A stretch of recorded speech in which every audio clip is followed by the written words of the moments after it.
चंचलता, नेत्रों की चंचलता। भगवत चर्चा हो रही तो हो सकता है शब्द ना सुन पाओ, लेकिन विषय चर्चा हो रही है तो आप 10-5 हाथ दूर होगे तो भी श्रवणेंद्री पकड़ लेगी क्या बातें हो रही। निंदा, स्तुति, विषय चर्चा।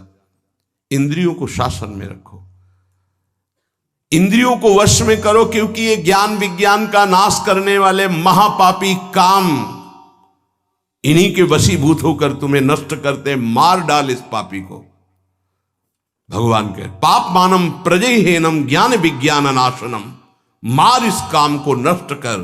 तस्मात् तुम इंद्रियाण्यादौ नियम भरतर्षभ। ये महाभारत सबको लड़नी पड़ेगी, ये महाभारत है, सबको लड़नी पड़ेगी।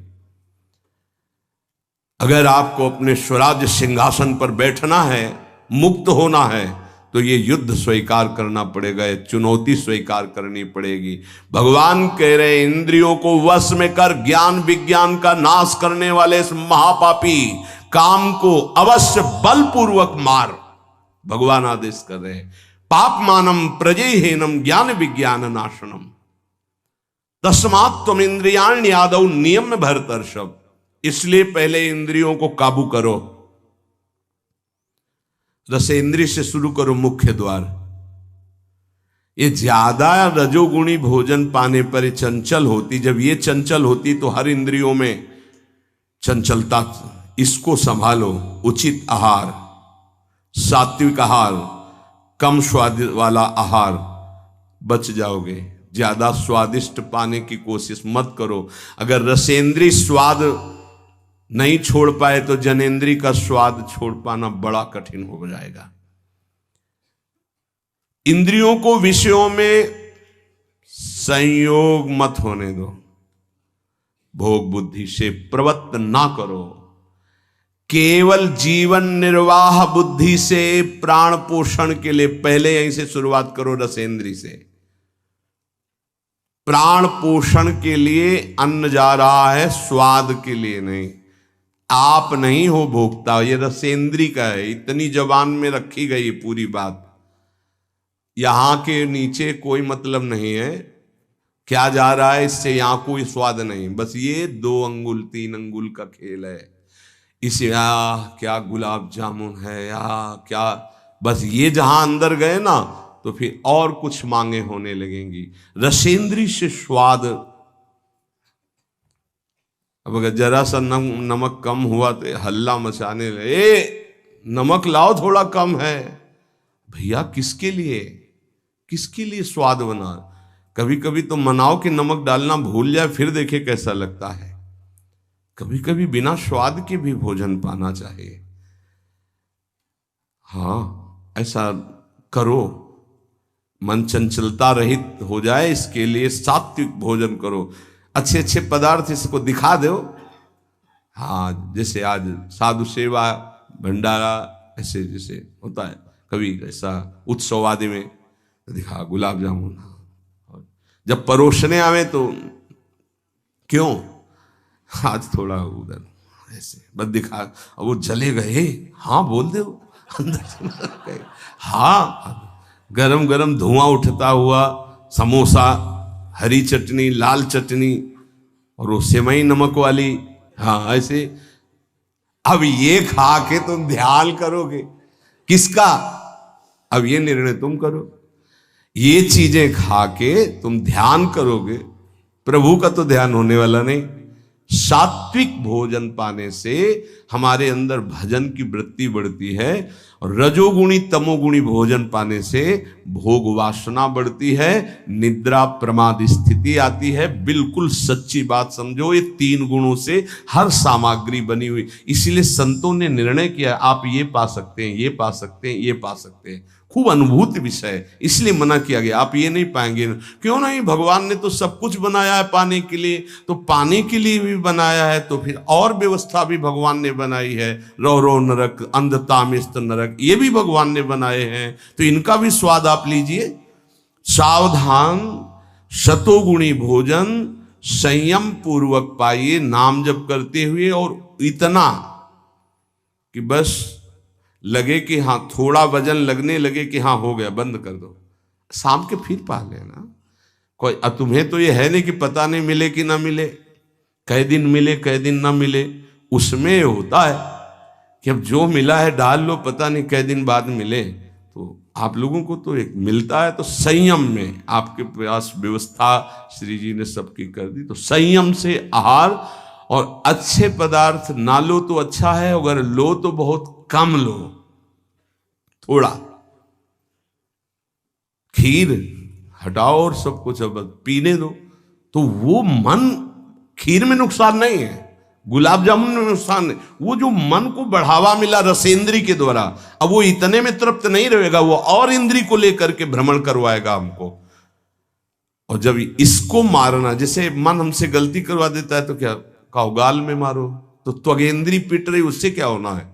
इसको कैसे मारा जाए, इसको ऐसे मारा जाता है, ऐसे। जैसे गुलाब जामुन, भैया आज हमारा पेट दर्द कर रहे हैं, वो कहेगा नहीं, कहो, नहीं नहीं बिल्कुल नहीं कहेंगे। वो जो मन को पीड़ा हो रही, अब वो पिटाई हो रही, साधक मन को बहुत दुलार करता, पीट नहीं पाता। इसको पीटना सीखो, बहुत जल्दी ठीक हो जाएगा। ये कहता है आज ये देख ले, हाँ हाँ बढ़िया है, चलो चतुरासी जी शुरू करते हैं। वो कहेगा नहीं नहीं चतुरासी जी शुरू कर। उसको मारना है तो उसके विपरीत चलना पड़ेगा। साधक से गलती होती, मन को मारना है और वो मारता और किसी को है।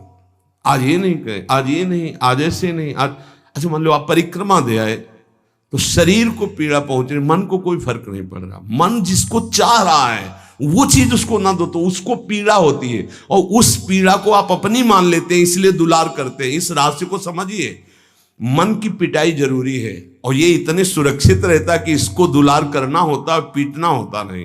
इसकी पिटाई है कि ये जब जो मांगे आज ऐसे, तो दिखा दिया कि हाँ देखो ये है, मिलेगा नहीं तुम्हें पाने को, और वो जलन पैदा करेगा। 5 ही मिनट का चांस है, 1-2 बार केवल आएगा ये कि गुलाब जामुन गुलाब जामुन, फिर बाद में तो मिलना। और रोज कौन मिलता है, हाँ नहीं कोई बात नहीं है, धैर्य रखिए। और अगर वहां सब कुछ बना हुआ साथ में केवल खिचड़ी, तो खिचड़ी परोसा लीजिए, और वो जलेगा, आप देख लेना वो जलेगा। ऐसा क्यों कर रहे हो, इसलिए कर रहे हैं कि हमें श्री जी चाहिए। बदमाश, तुझे हम जो दे, फिर इसके बाद हमसे और मांग करेगा। संतों ने इसको ऐसे बस में किया है। बहुत कठिन, बहुत कठिन है। अगर सामने से मिठाई प्रिय है और वो निकल जाए, आप परोसाओ ना, तो आप देख लो, कामा संजायते क्रोधा, भौं चढ़ जाएगी अपने आप से। कितनी बड़ी चूक हो रही है। परम पद फीका लगेगा, गुलाब जामुन मीठा लगेगा, ये बहुत बेईमान है। आप इस बात से समझ, मतलब सावधान रहें कि इसकी चाल में ना फंसे, इसकी पिटाई जरूर करनी है। मन कहां से पीटा जाता है, इसकी मांग को ना कर दो, बस इसकी पिटाई शुरू हो गई। ये कह रहा है ये चाहिए, उसके विपरीत नहीं।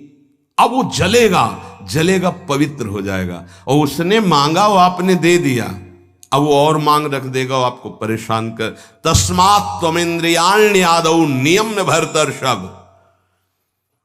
हे अर्जुन, ये राग पूर्वक जब किसी वस्तु को पाता। अच्छा, और दूसरा उपाय, गुलाब जामुन पाना है, या 5 गुलाब जामुन देना, थोड़ा नमक ले आना और शांत। वो कहेगा नहीं नहीं, नमक गुलाब जामुन पाना, मिला लिया, अच्छे से नमक मिला लिया, गुलाब नहीं नहीं पाओ ना गुलाब जामुन। ये उसकी मार है, पर ऐसा साधक मारना नहीं चाहता। सब्जी साइड में करके एकदम दोना में अलग रस सहित जे भी ऐसे किया, पूरा फूटा मुंह में। तो अब वो मन का पोषण हो रहा है। हर वस्तु का ऐसे ही, हर विषय का से ऐसे ही है। तो अब अपने लोग मन को तो समझ नहीं पा रहे, उसको पीट नहीं पा रहे, वो हमको फंसा के पीटता चला जा रहा है। बहुत पीटता है, देख लो, बहुत पीटता है मन, बहुत पीट। इसकी पिटाई चाहिए। कोई गुरु कृपा पात्र इसको पीटना शुरू करता है, यही उसकी पिटाई है कि इसके विपरीत चलो, जो मांग इसकी हो रही है उसके विपरीत चलो। जैसे बहुत बढ़िया स्वादिष्ट सब्जी बनी है, अब उस खीर भी परोसी गई, तो खीर और सब्जी दोनों को मिला दो, ना सब्जी का स्वाद ना खीर का स्वाद, 2 रोटी 3, वो जलेगा कि यार तुम कैसा क्यों कर रहे हो, बस तुम कर लो ऐसा, तो रसेंद्री ठीक हुई तो सब ठीक हो जाएगा। शास्त्रों में वर्णन किया गया धैर्यवान वही है जो रसेंद्री और जनेंद्री को, बस 2 इंद्रियों की चर्चा हुई और तो सब अपने आप हो जाएंगी। और रसेंद्री प्रधान, रसेंद्री ना हुई तो फिर आगे जो राग पूर्वक भोग, कोई भी भोग किया जाए वो बिल्कुल द्रवित हृदय में छप जाता है, बार बार पीड़ा पहुंचाता है, ना चाहते हुए भी साधक का पतन कर देता है। यही है, ना चाहते हुए पाप कौन करवाता है। आहार का बहुत बड़ा फर्क पड़ता है। अगर हम आहार पर संयम कर लें तो निश्चित काम पर विजय प्राप्त की जा सकती है। अगर आहार पर संयम नहीं, उचित आहार से अब देखना खाते खाते मर जाते हैं, लेकिन खाने की इच्छा पूर्ति नहीं होती। यही चमत्कार माया का। 2 रोटी डाल लो फिर भजन देखो कैसा होता है, देख लो ना आप करके। खट्टी डकार आ रही है यहां से, फिर भी शाम के बैठे हैं, आलू का पराठा और चटनी ये और वो, फिर जाके पचाने में पूरी ताकत। भजन कैसे करोगे? थोड़ा भोजन करो, खाते खाते मर गए यार। आज यहां का, कल वहां का, परसों यहां का, संसारी पुरुष इसी में लगे रहते हैं। सुनो, उतना डालो जितना प्राण पोषण के लिए। कभी ऐसा देखो कि पेट में वजन ना आने पावे। अगर आपको भजन बढ़ाना है तो पेट में वजन ना आने पावे। ऐसे जब बैठो और भोजन शुरू करो, जहां लगने लगे कि पेट में कुछ आ, वहीं बंद कर दो। और 1 दिन का अभ्यास, निर्णय करो कि 2 रोटी इतना इतना इतना और उतना ही। ये बार बार बांटना और बार बार पाना ये साधकों के लिए ठीक नहीं है। एक बार रखवा लो 4 रोटी से दाल सब्जी और बस खत्म। आपका घर है, आप श्री जी का प्रश्न, बस एक बार, और उसी को पाके अपना भजन करो। धिक्कार है जीवन को। खाते खाते अवस्थाएं बदल गई, बचपन से लेकर 50-60 वर्ष के वही खाने की इच्छा। कभी तो थोड़ा मन वही फंसाए है, मृत्यु आ जाएगी फिर भी खाने से तृप्ति नहीं होगी।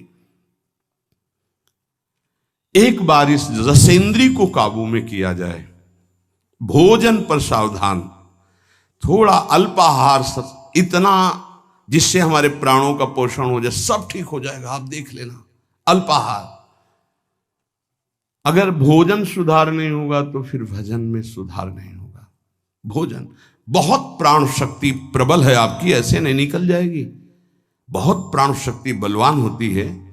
वायु, अन्न, जल उचित चला गया तो खूब साधना बनेगी। इसलिए कोई भी वस्तु राग पूर्वक सेवन न की जाए। ये ज्ञान मार्ग, भक्ति मार्ग, जो मार्ग के उपासक, उनको इस बात पर विशेष ध्यान रखना, चाहे गृहस्थ हो चाहे विरक्त हो। शास्त्र के अनुसार कर्तव्य कर्म होने चाहिए और राग रहित आहार विहार होना चाहिए। पूज्य श्री पंडित गया प्रसाद जी के शिष्य मास्टर बाबा, उनके पास जितने साधक रहते थे तो उनकी सब्जी में नमक नहीं, खीर में चीनी नहीं, ऐसे ही उल्टा सीधा बनता था। तो जानते हो कैसे साधक रहते थे? 2-4, जब दंडोती परिक्रमा लगा रहे थे तब वहां गए थे 2-4 साधक। जब शाम के मिला ना तो वहां कुछ पकड़ में नहीं था कि रोटी से सब्जी पाओ तो कुछ पकड़ में आवे, या दूध और चावल मिला के रखा गया तो कुछ पकड़ में, कुछ पकड़, न मीठा न खट्टा न नमकीन न कुछ। भगवत धाम को प्राप्त हो चुके हैं, बहुत अच्छे महात्मा थे पूज्य श्री मास्टर बाबा जी। ये बड़े बड़े महापुरुष ऐसी चाल क्यों चलते हैं? क्योंकि वो अपनी इंद्रियों को काबू में रखना साधकों को सिखाते हैं। काम को मारने के लिए सबसे पहले इंद्रियों का नियमन करने को श्री भगवान कह रहे हैं। तस्मात् त्वम इंद्रियाण् यादव नियम्य भरतर्षभ, इनको पहले कंट्रोल में करो। कान से भगवत वार्ता, अच्छी वार्ता सुनो। नेत्रों से अगर कहीं एक बार कोई ऐसा दृश्य उपस्थित हो जाए प्रकृति में तो प्रणाम करके दोबारा नेत्र मत पहुंचाओ। जहां आकर्षण हो वहां बार बार नेत्र मत पहुंचाओ। वाणी से कभी अश्लील संभाषण, गंदी बातें मत करो। खान पान संभालो, इंद्रियों को संभालो, ठीक हो जाएगा। जब तक साधक इंद्रियों को संभालता नहीं तब तक उसकी दृष्टि भगवान की तरफ न रहकर भोगों की तरफ होगी। आज ये बनेगा अच्छा, और पहले ही से संकल्प मन बना लिए इस में तो ये ज्यादा नहीं तो ऐसा है कि आप जो चाहो जितना ले सकते हो। हाँ हाँ, खुली छूट है। इंतजार हो रहा कब वो 11 बजे कब 12 बजे, ये संकल्प विकल्प को मारना है। कभी कभी ऐसा कर लिया करो, ज्यादा मन तैयार हो गया ना कि आज तो उत्सव है, बहुत गोल कर दिया, आज उपवास करेंगे हम, तो सब मत करना नहीं तो गड़बड़ हो जाएगा। अलग अलग उत्सव में एक एक दो दो, आज नहीं पाएंगे, आज भूखे रह करके रहे। फिर आप देखो जो आपको मन जलन पहुंचाएगा वही मन को अधीन करने के बिना इसके अधीन नहीं होने वाला, ये भी बात समझ लीजिए। यहीं से अधीन किया जाता है। जैसे अपने लोग अब सावन भर केवल गंगा जल पीकर रहेंगे, जो भगवान शिव की उपासना गंगा किनारे सावन खूब आराम से 2 4 5 दिन शिथिलता होती है, इसके बाद वो शरीर उसी ढांचे में ढलने लगता है और गंगा जी में सब सामर्थ्य विराजमान है। सही, कभी हम अपने शरीर को शक्तिहीन अनुभव नहीं किया। गंगा जल में इतना पावर विराजमान है, ऐसे पदार्थ विराजमान है। उस समय जब गंगा जल ही केवल बहुत सामर्थ्य उसमें, कभी ऐसा नहीं लगा। जब गंगा जल पीते थे तो लगता साक्षात माँ का दूध पी रहे हैं, एक विशाल अंदर से उत्साह प्रकट होता था। 2 4 दिन के बाद शिथिलता खत्म हो जाती है और वो शरीर पचाने लगता है, जो अन्न की मांग करता है वो धीरे धीरे शांत होने लगता है। मनुष्य की प्रवृत्ति इंद्रियों की मांग को पूरी करने में है। आज तो घर में नहीं, आज चलते हैं होटल में खाएंगे, यहाँ के नहीं, गाड़ी में बैठे आज छठी करा वाले होटल, ये क्या है आज वहां, ये है क्या? अरे बोले जिंदगी का यही तो लाभ है। तो भैया ये जिंदगी का लाभ नहीं है, ये जिंदगी के लाभ को नष्ट करने वाली हानि है। शतोगुणी सात्विक भोजन बना के भगवान को अर्पित करके प्राणों का पोषण करो। वहां जा करके कौन किस भाव से बना रहा है, कैसी अपवित्रता या पवित्रता है, बहुत सावधान। सबसे पहले काम इंद्रियों को फंसाता है, जिससे उसमें विषय की कामना होती, फिर काम मन को अधीन करता है, फिर बुद्धि को अधीन करता है, और ये सब 1 सेकंड के कम हिस्से में हो जाएगा। एकदम फैल गया कि तुम्हें विचार करने का अवसर नहीं मिला। परंतु जो साधक इंद्रियों की कामनाओं में ही ब्रेक लगा दिया, भगवान कह रहे वो भावपूर्वक कर्तव्य का चिंतन करता है, नहीं, ऐसे साधक को शीघ्र भगवत प्राप्ति हो जाती है। ध्यान दीजिए, सबसे पहले इंद्रियों में ही काम पैदा होता है और विषय आकर्षण करता है। और विषय जब कामना पैदा होती तो विषय कर्म करने की चेष्टा होती, कोई भी कामना किसी भी इंद्रिय की, और जो विषय कर्म में फंस जाता है उसका पतन हो जाता है। और जो उपासक इंद्रियों की चाह को, कामना को पूर्ण नहीं होने देता, वो उसको कर्तव्य का बोध होता रहता है। जो अपने कर्तव्य का बोध करता है, मेरा कर्तव्य क्या है, वो शीघ्र ही अपना उद्धार करने में समर्थ हो जाता है, भगवत प्राप्त हो जाता है। एनम ज्ञान विज्ञान नाशनम, ये ज्ञान विज्ञान का नाश करने वाला काम है। तुम्हारा कितना भी अनुभव ढक देगा, कितना भी बुद्धि आपकी प्रवीण हो, बड़े बड़े जवाब देने वालों को लाजवाब कर देता है। ऐसा है, काम ऐसा है कि बहुत जवाब देने वाले को जवाब रहित कर देता है। उसका उत्तर नहीं दे पाओगे जब काम तुम्हारे अंदर प्रश्न करेगा। विज्ञान अनुभव साधना का सब ढक देगा, ज्ञान विज्ञान दोनों को। तत्व ज्ञान का यहां बात नहीं है कि ज्ञानी का शब्द है शास्त्र ज्ञानी से, बोध संपन्न महापुरुष से नहीं स्वात्मा रामम विषय मृग तृष्णाम भ्रमयति। यहां भक्त जो अभी साधन काल में है, प्रेमी भक्त के नहीं, दो को कोई परास्ती नहीं कर सकता। प्रेम लक्षणा भक्ति से युक्त महापुरुष और तत्वबोध महापुरुष, ये ज्ञानी शास्त्र ज्ञानी, और ये भक्त अभी साधन मार्ग का। कामना संपूर्ण पापों की जड़ है। पाप मानम ही प्रजय, इसलिए कामना उत्पन्न होते ही पाप क्रिया में रुचि हो जाती है। आगे चल करके वो इतना अंधा हो जाता है कि सतमार्ग छोड़ करके पाप कर्म में ही लग जाता है।